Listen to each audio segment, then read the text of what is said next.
Yo, what's up YouTube, it's Sultan, and today I'm going to be giving you the fastest high round strategy guide on the map Toten.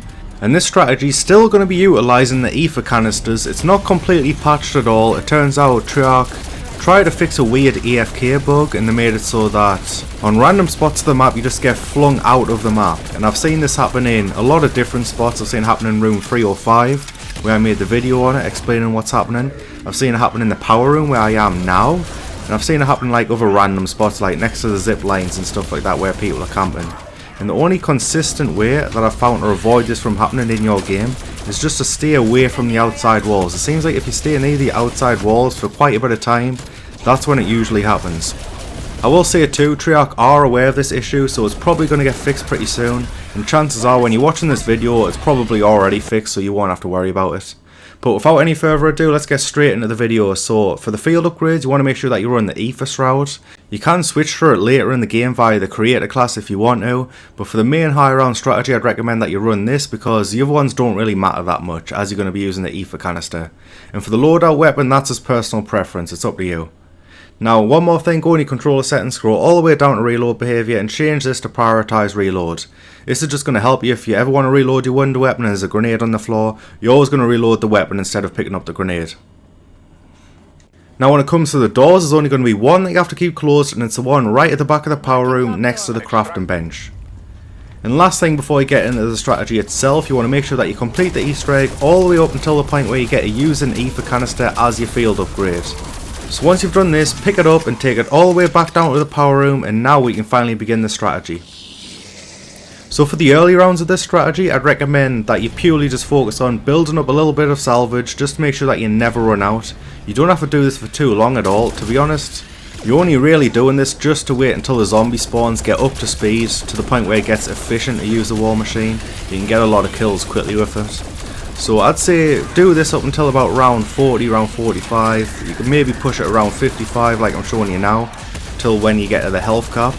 And basically all you're doing is you're just spraying at the zombie spawns, and then as soon as you fill your ether canister up, it's only going to take 5 kills to fill up. So it's really quick, and then just keep popping your ether canister whenever you have it. If you need any armor or ammo during this strategy, chances are a lot of the mini bosses that you're going to kill are going to be down right beside this Milano wall by. So just head down here and you're going to usually find some ammo, some armor from the mini bosses, and just top up that way.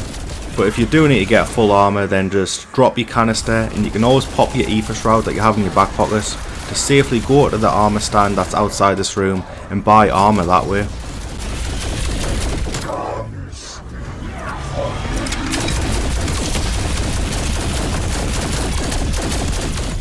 Alright, so now let's move on to the high round strategy, and this is just basically going to be using your war machine. Just use one shot to fill up your ether canister, and then you're going to pop your ether canister and then just rinse and repeat that. It sounds so simple because it is incredibly simple. So as you're going to see here, I'm going to pick up my ether canister. It's already full, so I'm going to pop it right between these two main spawns. I also have brain rot on my Milano as you just seen, so I'm going to shoot brain rot a couple times throughout the round. But as I was mentioning before, I need to charge up my ether canister here. I'm just going to wait till at least 5 zombies get within range of each other, so I can shoot one war machine shot, and it's going to fill it up, and it's going to be really efficient on my salvage this way. Believe it or not, like I was mentioning before, I started the war machine strategy on round 55, and from rounds 55 all the way to 100 I actually increased the amount of total salvage that I had. So you could probably do this forever.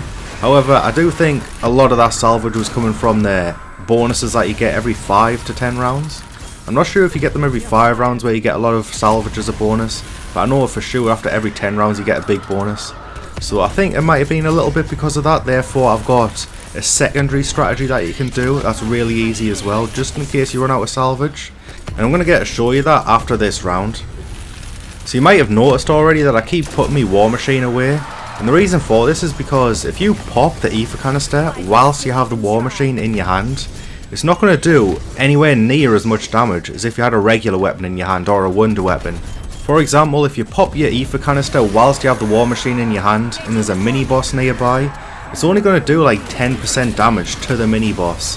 And if you have a regular weapon in your hand and you pop the ether canister, it's going to instantly kill the disciples. I think it leaves the manglers on like 5% health. But doing 95% damage to a mangler opposed to doing 10% damage to a mangler is a big difference. So I definitely recommend swapping out your weapon before you actually pop the ether canister. And one last thing about this war machine strategy is that when you want to get a new war machine after you've shot the last shot, the safest way to do so is by shooting the last shot of the war machine, popping your ether canister, and then whilst you've killed everything nearby, just run to the crafting bench, quickly grab yourself a new war machine, and then get back to the strategy that way. Alright, so now on to the last part of the video, which is going to be the alternate way to run this room.